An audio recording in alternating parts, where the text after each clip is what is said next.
Hey, everybody, welcome. Starting the week off here, Tuesday night, on A Flawed Man of God. I'm your host, Stuart Davis, a deacon at a small church just outside of Richmond, Virginia. I'm not a pastor, not a biblical scholar, and I haven't been to seminary.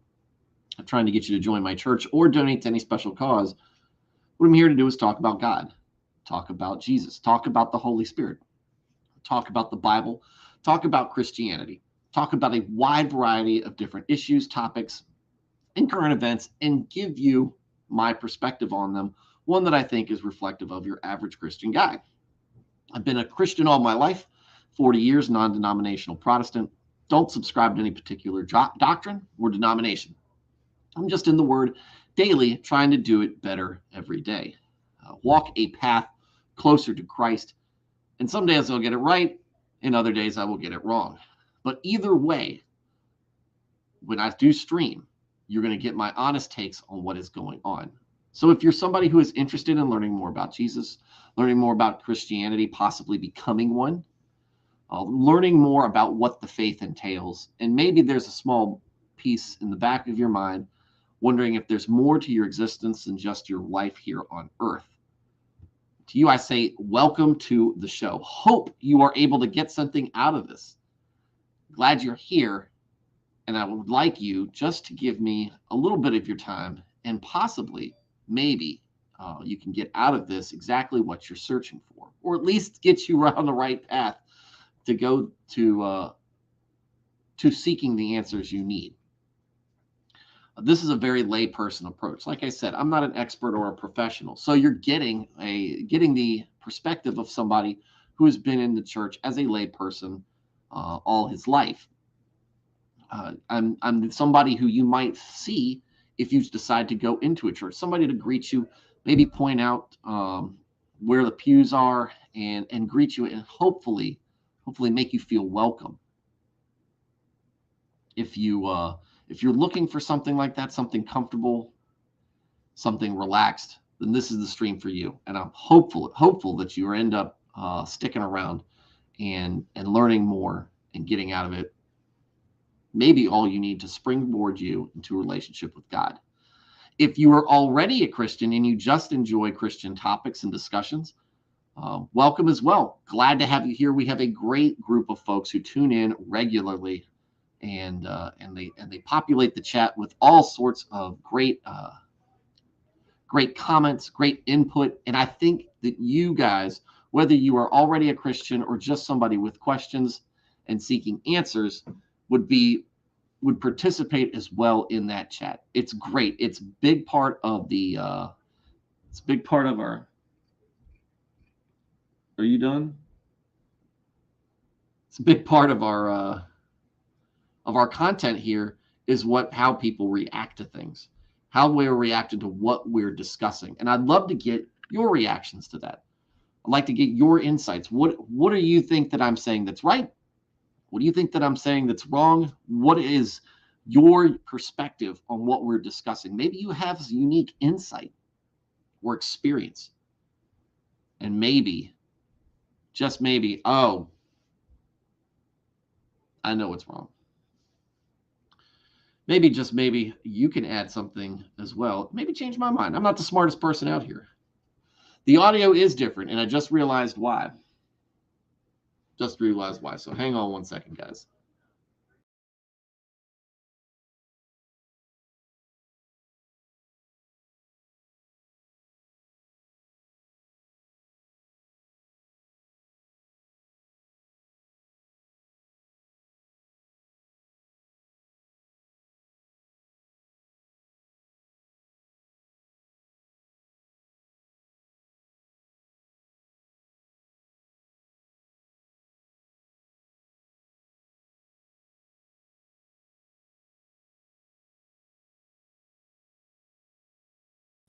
No, the show is not over. No, color me boomer because I had my speakers plugged in. I um, did not have my headset plugged in, and so it was coming through. Oh, and I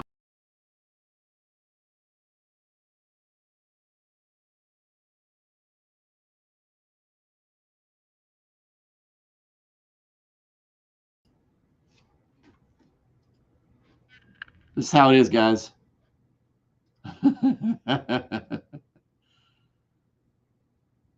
How about now?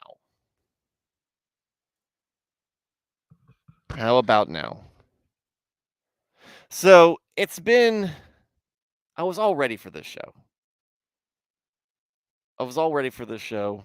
I was amped up, excited. It's not a short show. Nerneth, stop it.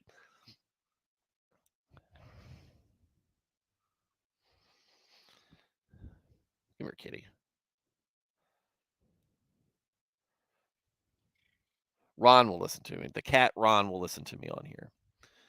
So, I've had some issues with my computer this weekend. My brand new video card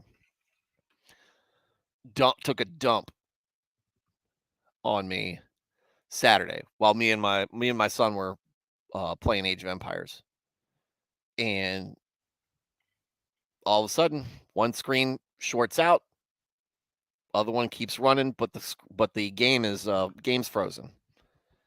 I have to restart it. After that, anytime I enter a game, 10 frames per second.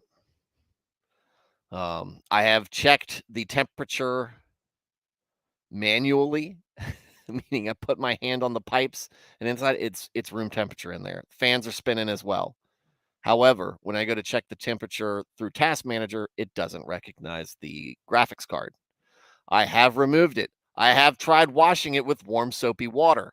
I have done all the things that you would recommend me to do. The graphics card's not being recognized. So I think that I just got a faulty card. And the warm soapy water was a joke. That's an inside joke, guys. Anybody listening who might think I'm serious, obviously I'm not. Newegg was a real bro when it came to this, and they have issued me a call tag and a shipping label, and they are, even though I don't have the original box, and are letting me return it for replacement. So A+ to Newegg, at least so far. It's been a very pain-free, stress-free process, and I'm happy to hopefully be back on 2 screens. Right now, I'm only on 1 screen, and it's annoying the crap out of me. And I can't play any games on the computer. I've still got plenty of other games I can play, but yes, right now my computer is limping along without a working graphics card. It's sad. I've never had a component die on me like this. I mean, I've had a graphics card go bad, but it was after it was 5 years old, way out of warranty. It wasn't that big of a deal. This is the first time I've had something actually go bad within a month of me installing it on the computer. So, the card's got good reviews. So I'm and it's worked just fine until it died. Return to board games. I love this.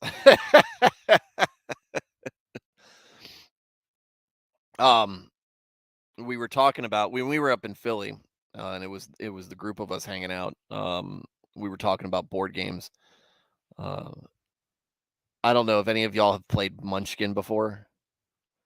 That's probably my favorite board game right now, just because it's such a disaster. It's so fun to play, just based on how upset other people get on this. But yes, and I forget, I was gonna do a stream Friday. I was gonna do a stream Friday night and talk about Matt Walsh and my opinions, because I have opinions on things that he said. I don't think the man is very realistic and completely in touch with reality.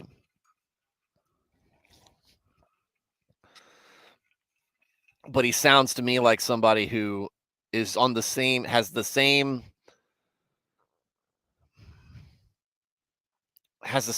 the same argument that people who want gun control use.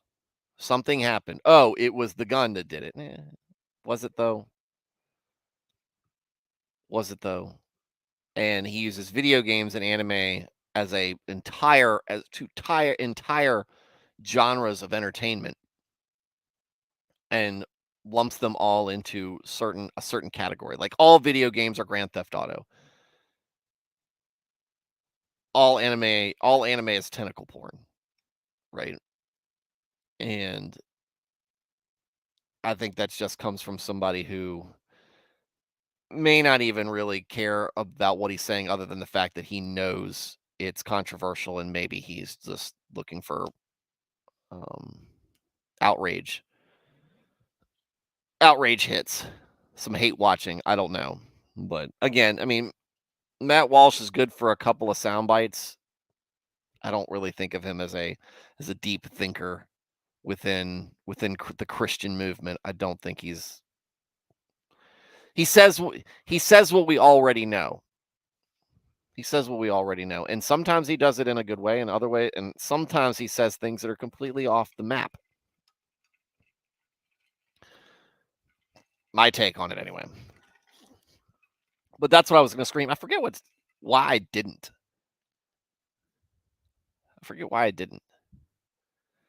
Anyway, also finally saw the Mario movie this weekend. Had a blast watching that. I thought it was great.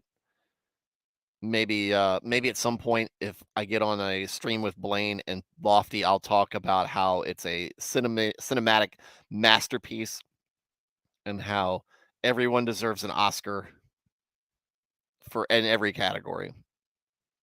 But it was very enjoyable. My son absolutely loved it. My daughter absolutely loved it. It was a win all around.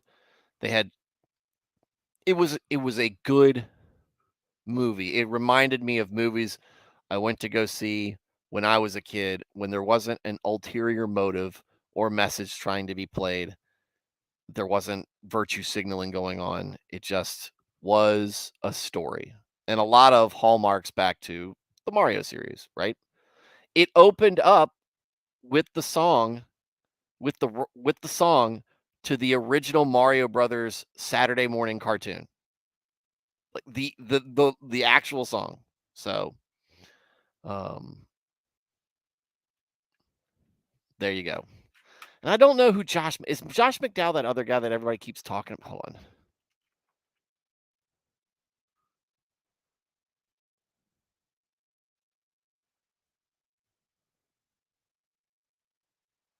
Josh McDowell.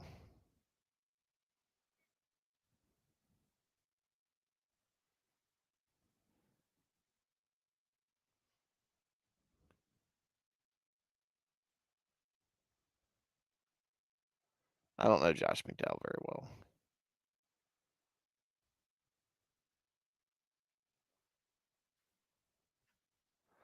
Dunay,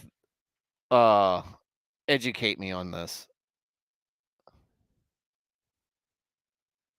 Josh McDowell of pop culture. I foresee a similar ending for him and his. I don't know. He's got he's got a platform with some big backing behind it. It's not just him on his own. I'm assuming Josh McDowell did not have that. Did not have the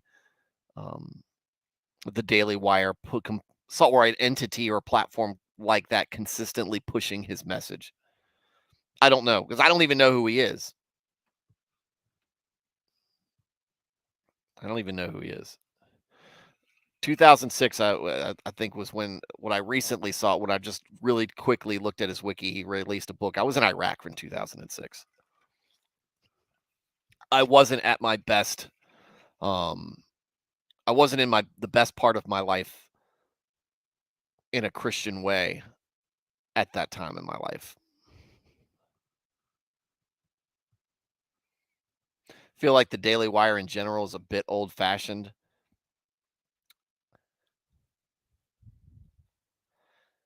I feel like a lot of it's contrived. That's what I get. It's tailored, contrived, and not genuine.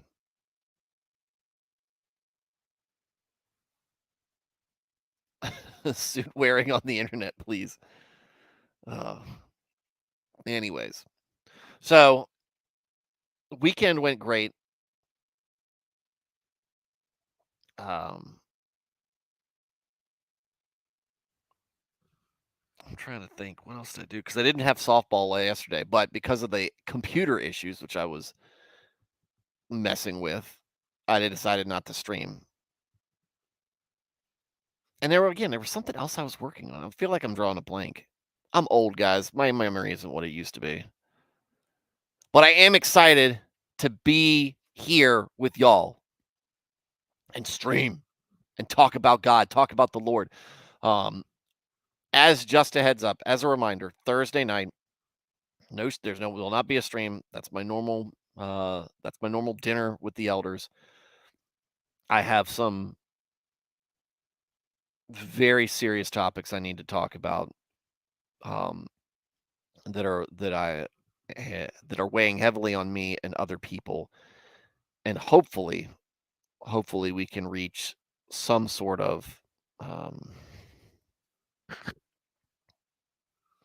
understanding on these issues, some sort of path forward and plan, one that reflects best what God has commanded from us, his expectations for us, what is right for our congregation in the eyes of the Lord. So if you want to shoot me a prayer, I would appreciate that. Also, I have a floating commitment, and I don't know when it's going to hit, but I will keep you guys up to date on the Discord if there's anything when that happens. So there might be a few days where I'm not streaming because this hits. But I want you guys to give you guys a heads up. This might happen. It might happen this week. I'm not sure, but I wanted you guys to be aware of it. Josh McDowell wrote a book that was popular with uber conservative Christians. At age 19, I kissed dating goodbye, advocating Christians not date but follow a strict courting ritual. It got weird. That sounds weird. Like, I'm a big proponent, and this is something that I didn't practice. Neither me nor my wife were virgins when we got married, and we both had a few partners beforehand, all of the opposite gender.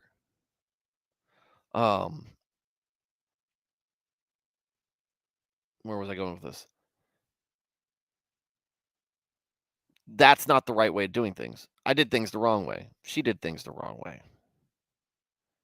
And God, in his infinite power, was able to take sin and make something good out of it. Take two people who had done things incorrectly and still make something worthwhile out of that, because he has the power to do that. and also with the contribution of me and my wife having the faith that we have, right? We're not going to be perfect people. That's not what we do.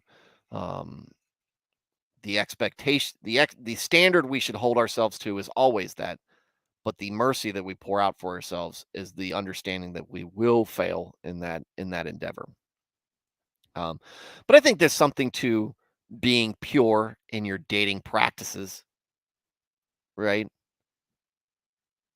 There's nothing wrong with having an affinity or infatuation with somebody that you meet before you get married. But there are things that you should avoid. It's difficult to do, especially in our culture, especially with the way that we've built things. It's difficult to keep your urges in check, and still, while at the same time doing things the way that God wants us to do from a sexual purity standpoint. But for some courting ritual, I mean, I don't see a courting ritual really discussed in scripture. I mean, if that works for you, I mean, cool, right? But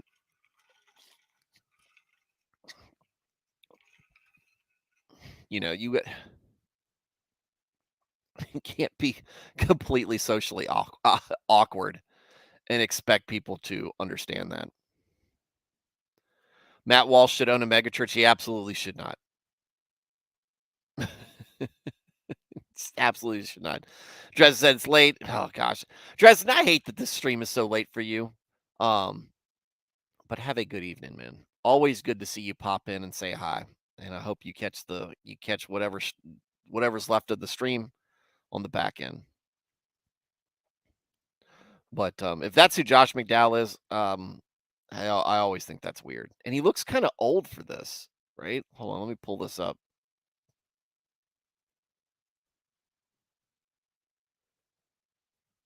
$1939. Okay.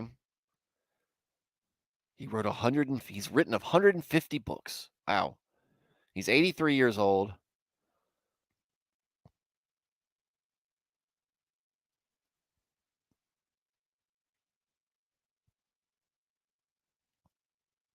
It doesn't say when he wrote it. Hold on.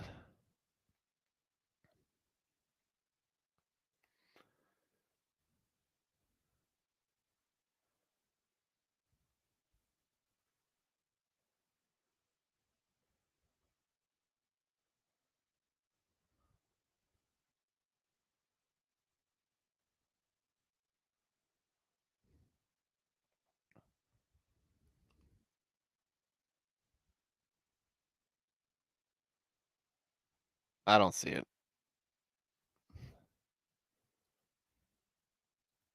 I find it weird though. But yeah, if you're looking for the going off awkward, what's awkward, that sounds pretty awkward to me. And then you followed up. He and his family basically ignored the whole thing, and he had to disavow it years later. Oh, okay. Because that's what it is. Don't give advice. Don't give advice for stuff that you don't think is practical for yourself. That's a big problem with folks who want to look down on others with, I'm this righteous person and you are not. If I'm trying to find the right words on there.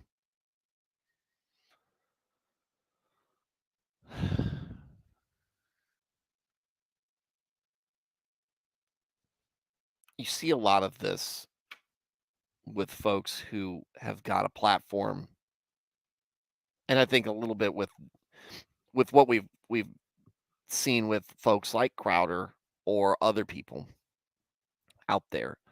They build up themselves, they build up their own expertise, they build up all this, they build up their advice is very weighty. And then you find out that's not even something that they really buy into enough to apply it for themselves. Like what you said, if Josh McDowell writes a book telling you that this is a situation, this is the path you should take to marriage, right, with a significant other, and it sounds odd, it sounds difficult to implement, it sounds socially awkward,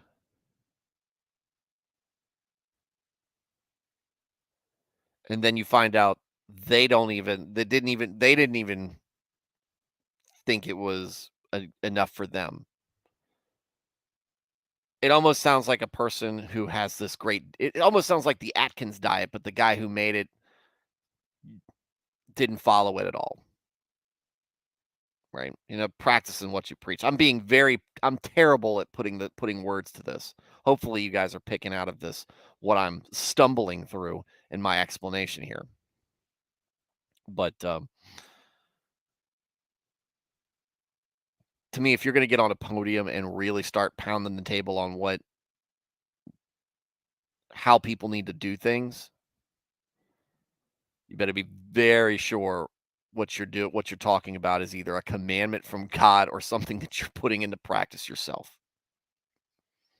Like I can tell you all day, look, abstinence before marriage, best policy. And I'll tell you this because I didn't do it, right? I didn't do it. I didn't wait. And I should have, right? I do tell you this because it's a commandment from God. And I'll tell you this because my flesh was weak. My commitment to my principles was weak. And I couldn't do it. And I'm not going to condemn you for falling short on that either. But just understand, premarital sex is a sin. It is adultery. It's sexual impurity. But thankfully, because of Christ, it's not the end of the world. It's not.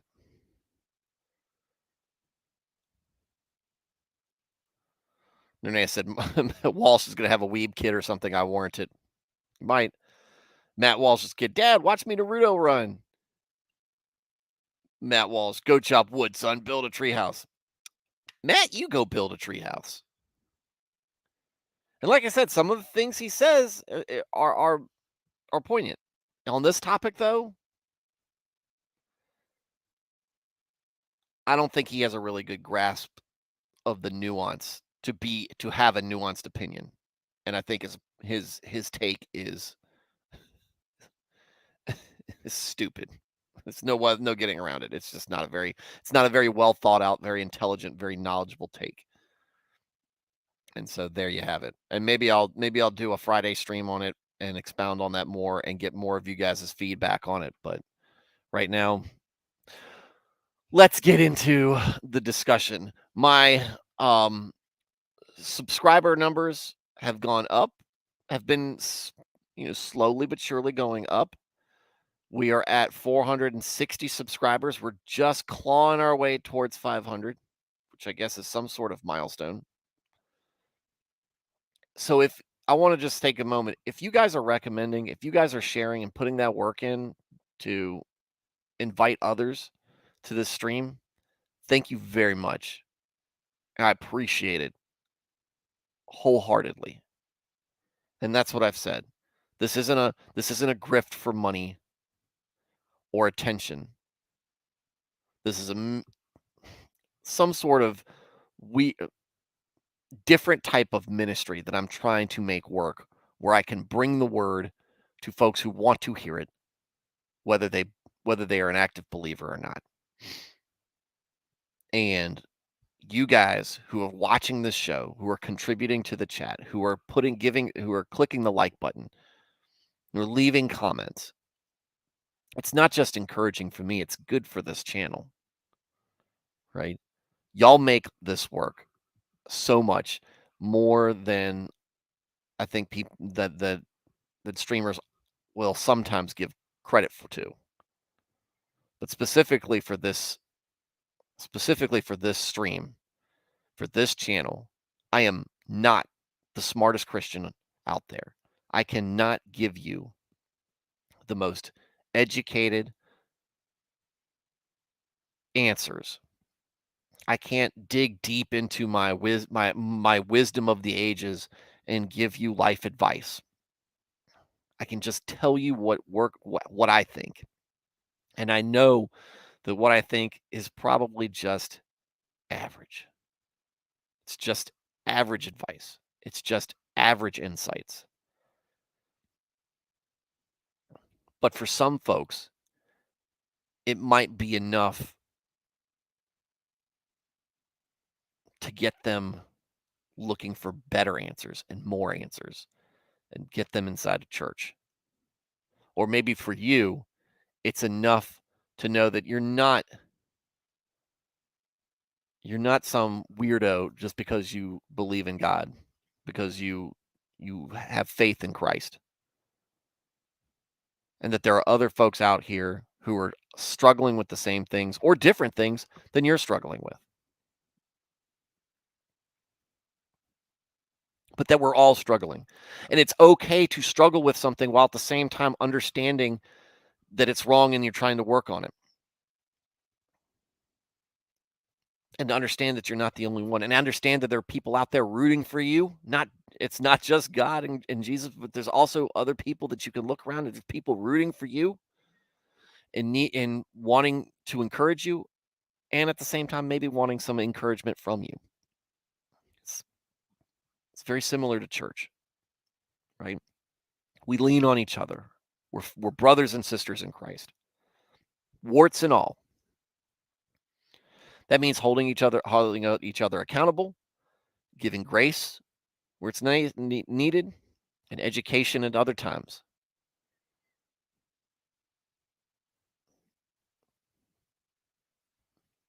We got to treat each other with the love and compassion that we are commanded to, and that we should, to be honest with you, naturally feel. Should want to see, like, I tell my kids about when they're fighting with each other. You guys need to want to see each other succeed. That doesn't mean get what you want, but I'm talking legitimately succeed, doing the right thing, making the right decision. That's what we need to do, and help each other do that. And hopefully, what this channel is doing is that. Even for folks like Nernath, who is good at being an ombudsman on this channel as much as one as possible. From him all the way down to Nico, who's hearing a lot of this stuff or all of this stuff for the first time. By the way, how's it going, Nico? First in the chat. Welcome, Emmanuel. Hey, guys, good to see everyone. We'll be driving in the early morning, so I'll see the replay. God bless, and we all gonna make it, bros. We all are gonna make it. Blaine saying, whoa, I'm late. Not too late. Maybe about a half hour late. Amanda said, by the way, don't give up, Stu. One of the reasons I'm getting stronger in my faith. You're one of the reasons why I'm getting stronger in my faith. Don't give up, brother. Look, don't take that the wrong way. This is me being encouraged. This is me being encouraged by what this stream has done, and the role that this is not just the effort I'm putting in, but the effort you guys put in. And you did spell my name wrong. Stuart. Stu. Everybody spells it wrong. But I'm glad that I'm having that impact. And I get encouraged when I see that reaction from the different listeners. And somebody will send me a message saying, hey, I was feeling kind of down. And what you had to say really helped me out. And words like that. One of the reasons I'm getting stronger in your faith. Great. I'm glad that this stream has accomplished something other than entertain me and really help me hold myself accountable as well. Helps me be better. Matt Felty's in the chat. What's going on, sir? Renee said, Emmanuel calling you a soup. Are you going to take that? No. Stew maketh stew. Stew makes stew. Renee, stew maketh the man. No, I'm not a good cook. Nico said, yeah, I got a reality check the other day. There are so few Christians in class that kids today think believing in God is weird, which is weirder in my opinion. Is it though? Look, the more things change, the more they stay the same, right? And the older you get and the more you see it, the more you understand that is a truism. And I think it's actually in Job. There's nothing new under the sun to God. He put it all here. Nothing new under the sun to us. Remember what we were talking about when we were just a few chapters ago, or just a few books ago in Kings. Israel. Millions of people in Israel. 7,000 believers in God. It has not been the only time. I'm not going to give spoilers in other parts. It's not even going to be the last time this is going to happen in the Bible. And then you can look at church history. You can look at the corruption that hits the Catholic Church. And I'm not talking about corruption that we're seeing right now, though you can obviously talk about that. I'm talking about what led up to the Reformation. You can see there are periods of history where there is apostasy. Now, are we experiencing some great apostasy that's foretold in Revelations? I don't know. I try not to worry about that.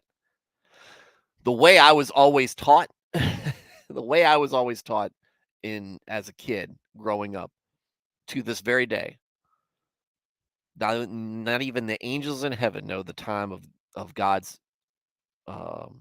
return, or Christ's return, the end times. So we should be living each day as if God could show up in a moment. This is why it's more important for us to focus on making sure us and ours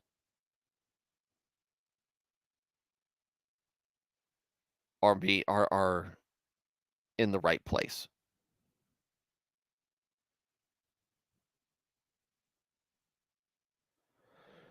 It's a good reason why you should make sure your own house is straightened up before you go out trying to fix other people's houses.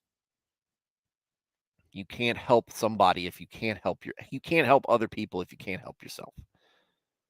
That's not as much of a truism, but it seems to be enough of one.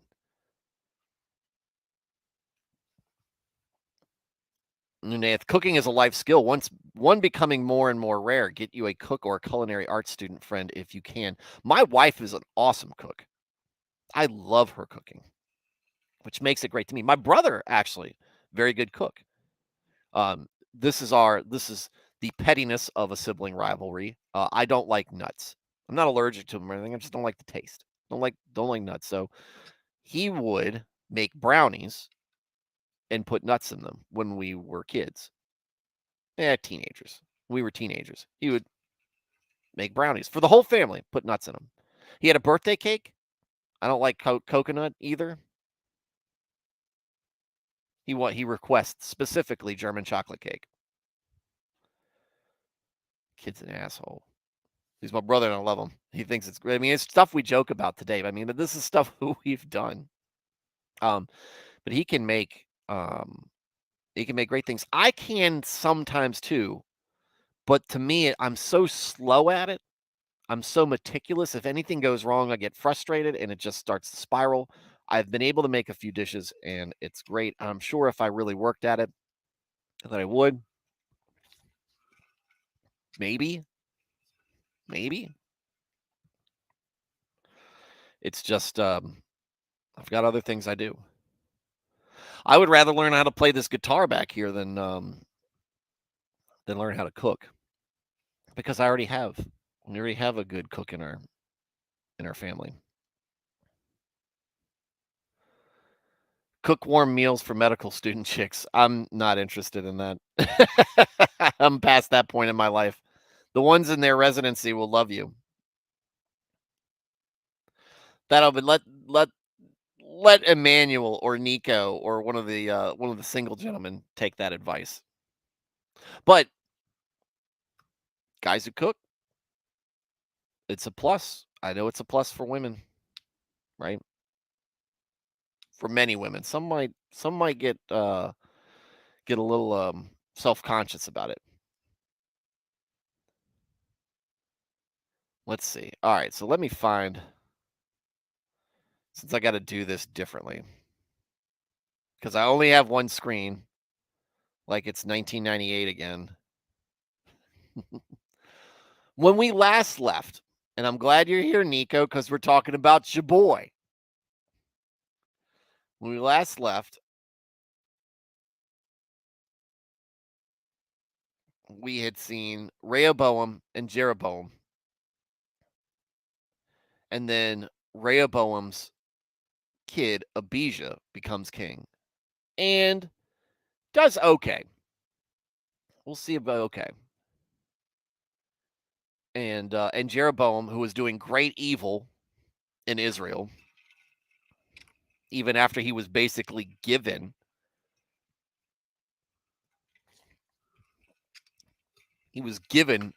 Israel from God, immediately abandons him.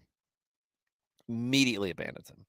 Rehoboam kind of on a similar trajectory until he starts realizing that those actions have consequences. So he humbles himself and is able to be spared God's full punishment. And then his son Abijah does a decent job, and then defeats Rehoboam big time in a huge battle of 400,000 troops versus 800,000 troops. And Abijah, though outnumbered 2-1, routs Jeroboam's army and kills 500 or inflicts 500,000 casualties on the Israelites. And then his son Asa seems to follow in his footsteps only even better. So we're going to start off. We've introduced Asa a little bit, and we've read about him before in Kings. He's a very good king when it comes to his desire to serve the Lord. And it's weird because he is, we hear a lot about David, right? And that's no getting. I mean, David's the headliner. Solomon, big, huge name. Hezekiah is really kind of your the king that a lot of people know about, but doesn't also get a lot of play. Asa is kind of I just never hear anybody reference him. Josiah, not him either. And both of them, Josiah, I think, has a great story to teach on. And we'll talk about that more, I guess, when we get to that part of Chronicles. But Josiah, I mean, why is he not getting the same respect that maybe Hezekiah gets? Don't know. But tonight we're going to do Asa the honor of reading him and about what he does and his works. Not works in the Catholic sense, but just what his time as king brought forth. So we're going to start with chapter 15 of 2nd Chronicles and go from there. And let me adjust this a little bit because I'm having to go from screen to screen. No, I didn't mean to do that. Daggone it.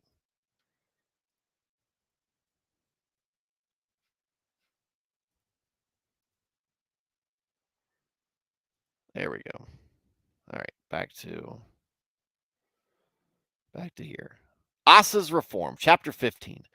The Spirit of God came on Azariah, son of Oded.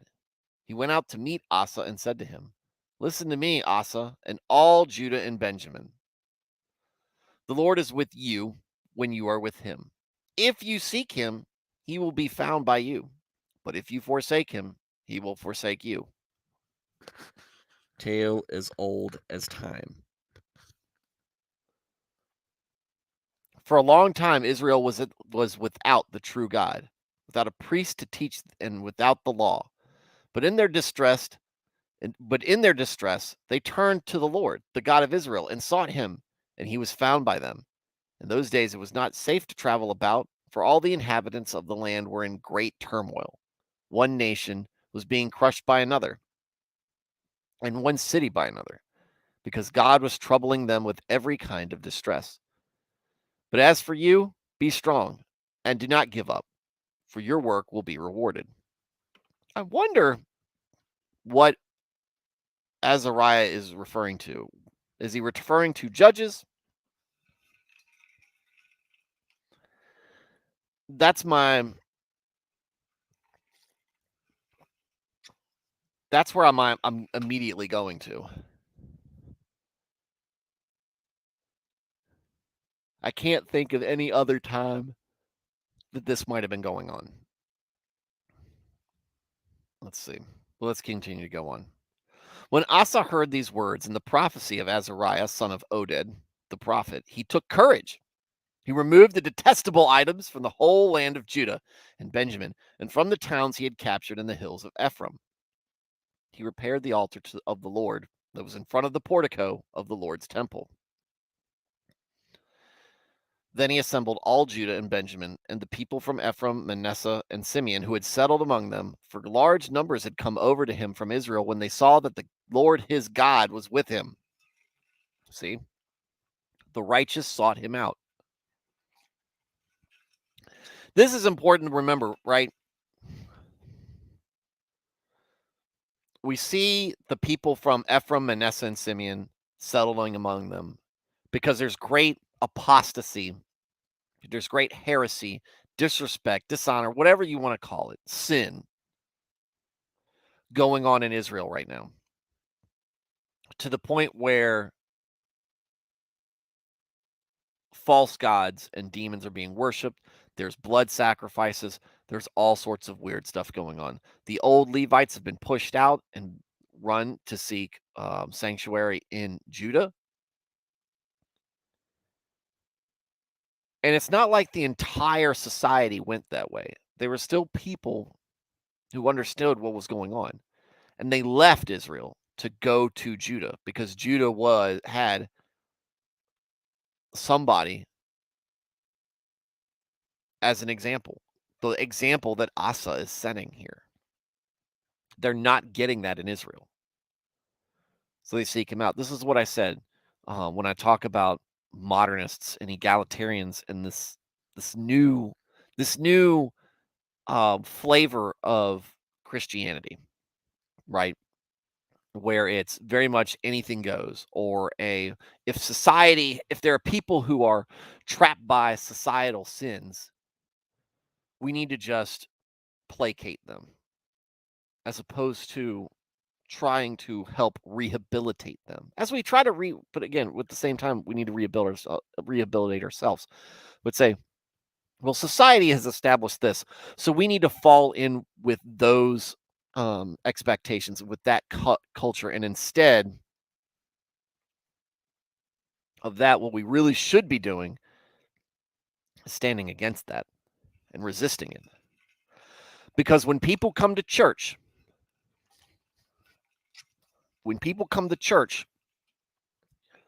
and they read the Bible and they see the themes, and then they see the preacher preaching something else or avoiding things, they're not going to take the faith seriously. Because if the person preaching the word, the figurehead in that church, the tangible figurehead, the preacher, the pastor, generally, if he can't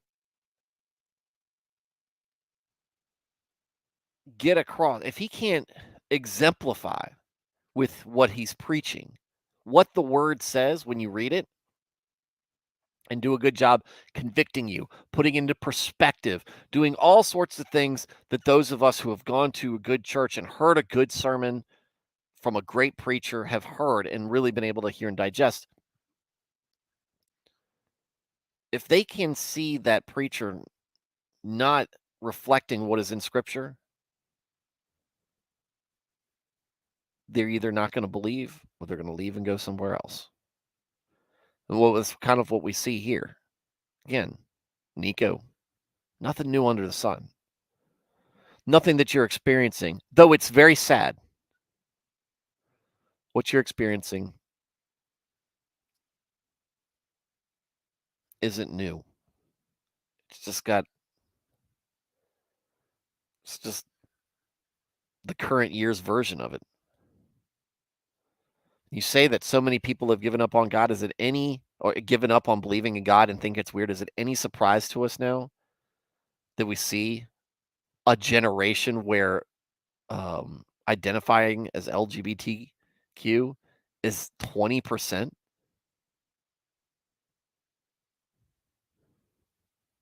Is it any surprise to us that divorce rates are so high?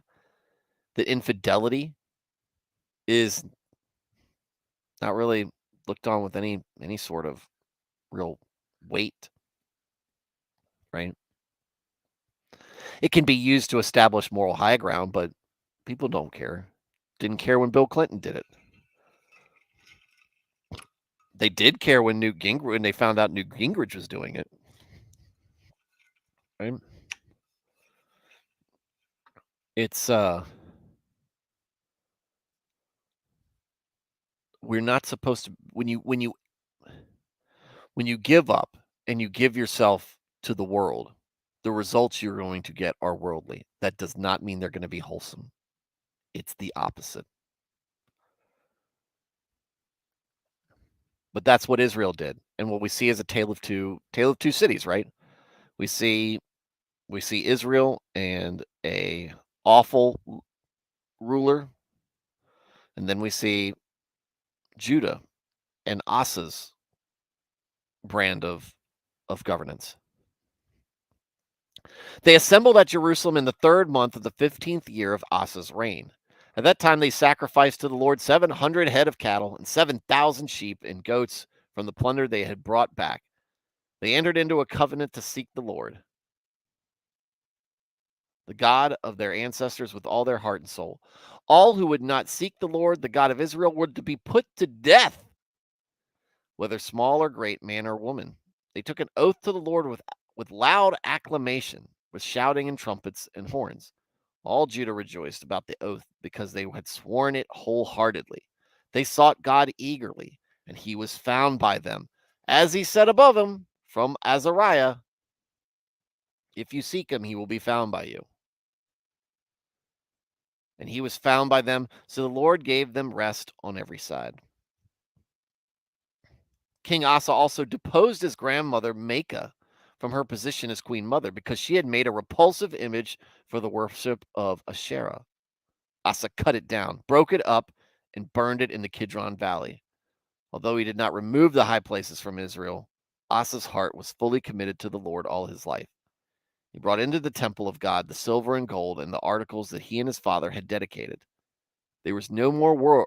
There was no more war until the 35th year of Asa's reign. Wholesome, Nico. Your boy's good. And because of this, they're kind of going through a golden generation of peace and success and blessing.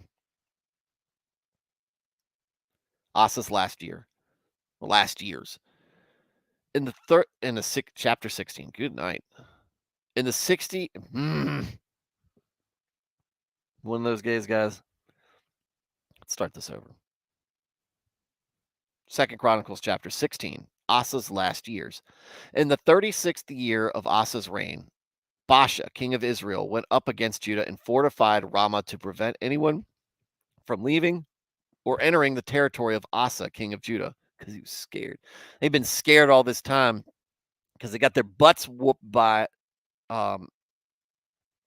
Asa's dad, Abijah. Now they're finally recovered for it and they're feeling their oats, I guess.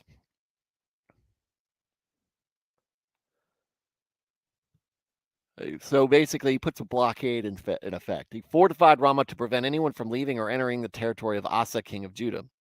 Asa then took the silver and gold out of the treasuries of the Lord's temple and of his own palace and sent it to Ben-Hadad, king of Aram, who was ruling in Damascus. Let there be a treaty between me and you, he said, as there was between my father and your father. See, I am sending you silver and gold. Now break your treaty with Baasha, king of Israel, so he will withdraw from me. Ben-Hadad agreed with King Asa and sent the commanders of his forces against the towns of Israel. They conquered Ijon, Dan, Abel-Maim, and all the store cities in Naphtali. When Baasha heard this, he stopped building Ramah and abandoned his work. Then King Asa brought all the men of Judah, and they carried away from Ramah the stones and timber Baasha had been using in your base, stealing your supplies. With them, he built up Geba and Mizpah. I can do something with this. We call this in the army tactical acquisitions. At that time, Hanani the seer came to Asa, king of Judah, and said to him, because you relied on the king of Aram and not on the Lord your God, the army of the king of Aram has escaped from your hand. Were not the Cushites and Libyans a mighty army with great numbers of chariots and horsemen? Yet when you relied on the Lord, he delivered them into your hand. For the eyes of the Lord range throughout the earth to strengthen those whose hearts are fully committed to him. You have done a foolish thing, and from now on you will be at war. Asa was angry with the seer because of this. He was so enraged that he put him in prison. At the same time, Asa brutally oppressed some of his people. So Asa's having a temper tantrum. And this is why even with a good king, you're still gonna get the tyranny of the government, right? Asa's angry. He knows the seer's right, and he's having a problem coming to grips with his own mistake. The events of Asa's reign from beginning to end are written in the book of the kings of Judah and Israel. In the 39th year of his reign, Asa was afflicted with a disease in his feet.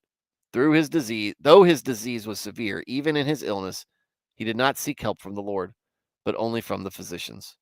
Then, in the 41st year of his reign, Asa died and rested with his ancestors. They buried him in the tomb that he had cut out for himself in the city of David. They laid him on a bier covered with spices and various blended perfumes, and they made a huge fire in his honor. So I want a bonfire. A little bonfire. Asa screws up in the end, but again, he's not the first one. David screws up a couple of times, recovers. Solomon screws up big time. He recovers. Asa rolls pretty solid until the very end of the last 5 years of his reign out of 41 years. My dad's got a saying, you can have 100 attaboys, but that one oh shit will get you every time.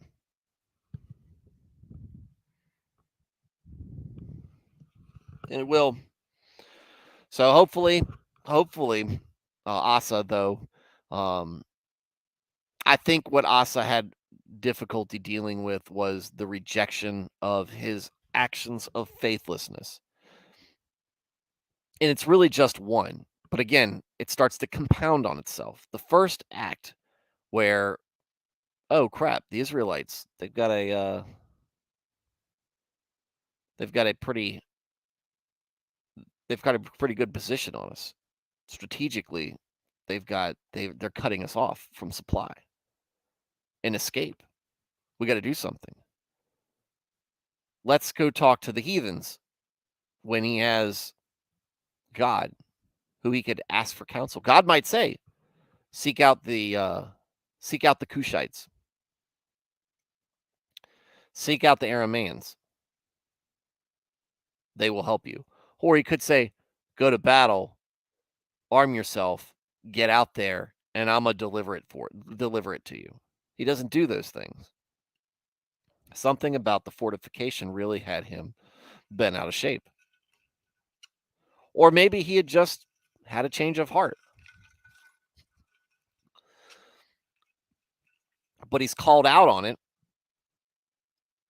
and his whole entire demeanor seems to change. He's enraged, puts the prophet in prison, and starts oppressing some of his people, probably those who are calling him out on things.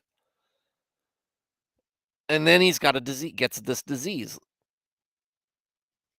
He could have prayed, seek help from the Lord. Asa has done some great things.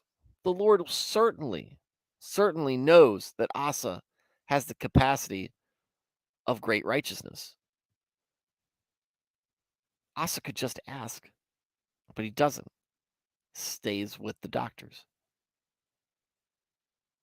And then he dies. which is a shame because Asa's very likable. Asa's a very likable person for the most part.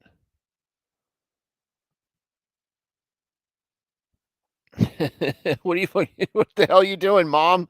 Lol. Well, let's go back. Let's do a reminder on because this chat's about Maka.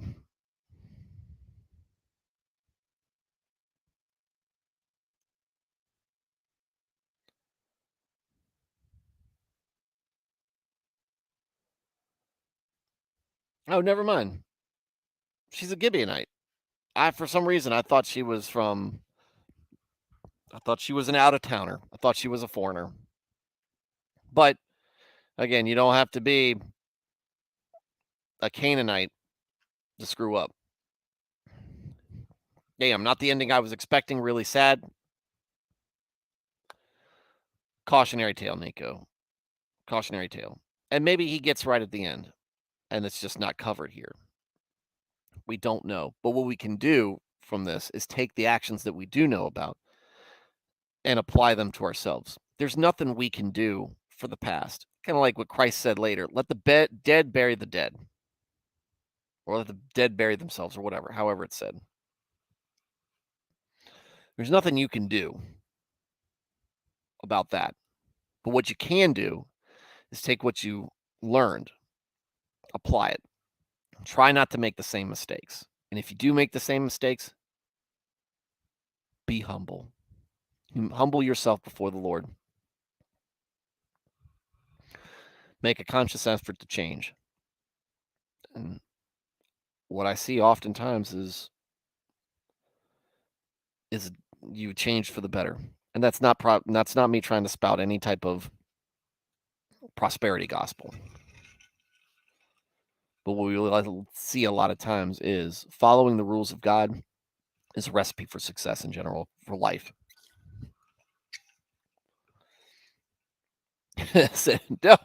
Don't jail the messenger. Well, yeah, exactly. But you know what? That prophet's probably sitting in there going, "That's fine. I know what happens to you in the end." And here's Nunea. Think you can handle it? Go ahead and fight the world if you think you can. Losing face, then mobility. That's a universal thing. There it is. You're right. You're right. So Asa, and again, I'm a big fan of Asa. I think he does some great things, but the learning experience here for us is you can't rest on your laurels. You can't just assume that a good life lived is going to make up for is going to be enough to set you up. You're not squirreling away brownie points so that you can be bad at the end. Right? You don't get to a point where you go, I don't need to rely on God anymore. Obstacles for us in life are going to happen throughout our lives.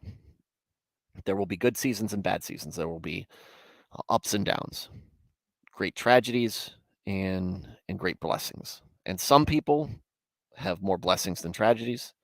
Others have more tragedies than blessings. But regardless, we can take joy in the fact that we are destined if we take the Lord's commandments to heart and accept the sacrifice Christ made for us, the offer He's given to us, the ticket He's or the invitation He's written for us. If we take Him up on it, honestly and obediently,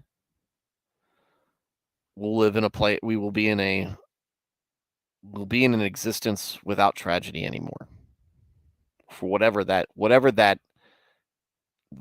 means. Lots of people try to envision heaven.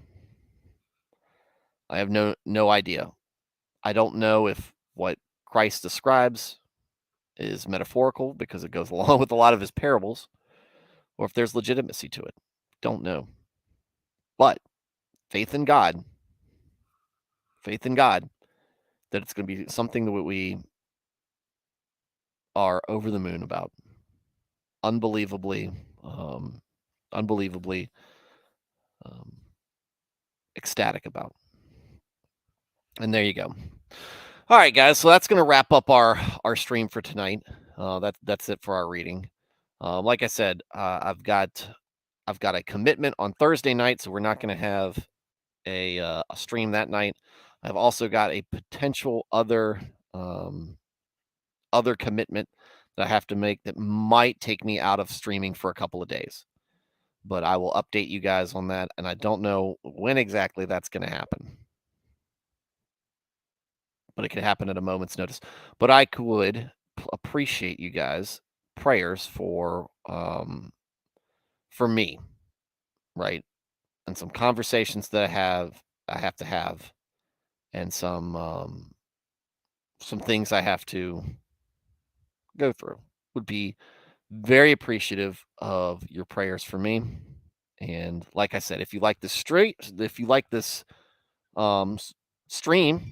please, if you haven't done so already, Paru, I've missed you.